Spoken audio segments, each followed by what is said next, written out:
Assalamualaikum warahmatullahi wabarakatuh. Hai anak-anakku yang solih-solihah. Apa kabar kalian hari ini?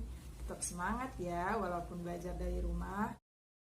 Jadi, pada pertemuan kita kali ini, kita akan mempelajari SKI tentang keperwiraan Nabi Muhammad SAW. Bagaimana sih keperwiraan Nabi Muhammad? Yuk kita cari tahu.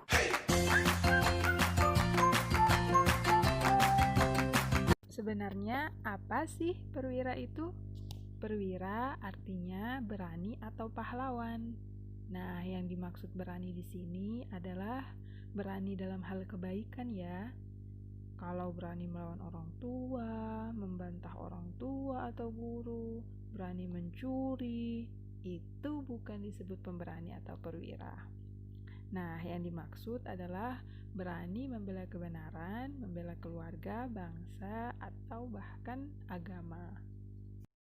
Nah, keperwiraan, keberanian Nabi Muhammad bisa kita lihat pada saat Nabi berperang mempertahankan kota Madinah dari serangan kafir Quraisy. Nah, pada bab kali ini kita akan membahas keperwiraan Nabi dalam 3 peperangan, yaitu Perang Badar, Perang Uhud, dan Perang Khandaq. Namun, pada video kali ini, Bu Guru hanya menjelaskan tentang Perang Badar. Tapi kenapa ya disebut Perang Badar? Nah, disebut Perang Badar karena terjadi di desa Badar, yaitu sebuah desa yang terletak antara Mekah dan Madinah. Perang Badar terjadi pada tanggal 17 Ramadan tahun 2 Hijriah, yaitu bertepatan dengan 8 Januari 623 Masehi. Nah, Perang Badar ini merupakan perang pertama yang terjadi antara kaum muslimin dan kaum kafir loh. Terus berapa ya kekuatan pasukan muslim pada saat itu?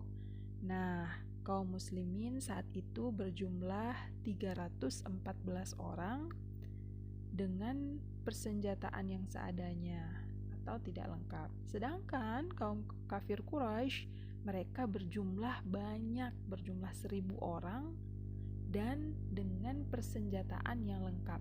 Jadi bisa dibayangkan ya adik-adik, 1:3, Muslim 314 orang dan kafir Quraisy berjumlah 1.000 orang. Terus bagaimana strategi Nabi pada saat itu? Nah, karena pasti semua orang itu butuh air, maka strategi Nabi saat itu yaitu menguasai penampungan air. Nah, ternyata ada seorang kafir Quraisy yang bernama Aswad bin As'ad. Dia ingin menghancurkan penampungan air itu, tapi usahanya digagalkan oleh seorang muslim yang bernama Hamzah bin Abdul Muthalib. Yang akhirnya kafir Quraisy yang bernama Aswad itu tewas.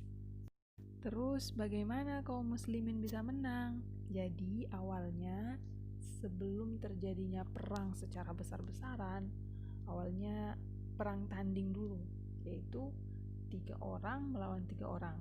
Nah, 3 orang dari pihak Quraisy diwakili oleh Utbah, Syaibah bin Robi'ah, dan Al-Walid Utbah. Sedangkan 3 orang dari kaum muslimin nih diwakili oleh Ubaidah bin Harith, Ali bin Abi Thalib, dan Hamzah bin Abdul Muthalib. Nah, ternyata qadarullah, atas izin Allah, ketiga orang Quraisy ini mati terbunuh. Dan atas pertolongan Allah, kaum muslimin berhasil memenangkan perang tanding itu.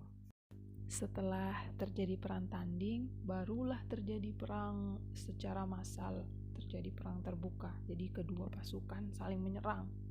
Nah, ternyata qadarullah kaum muslimin bisa menang, yaitu pada saat itu kaum muslimin yang mati syahid ada 14 orang, sedangkan kaum Quraisy 70 orang terbunuh, termasuk Abu Jahal yang dikalahkan oleh Mu'ad bin Amru. Dan 70 orang lagi ditawan oleh orang Islam. Kalau dipikir secara matematika tidak mungkin ya, 314 orang melawan 1.000 orang pasti kalah.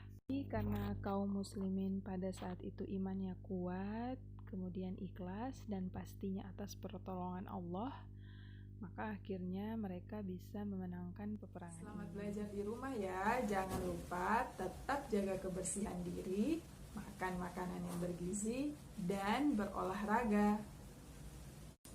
Sampai jumpa di video selanjutnya. Wassalamualaikum warahmatullahi wabarakatuh.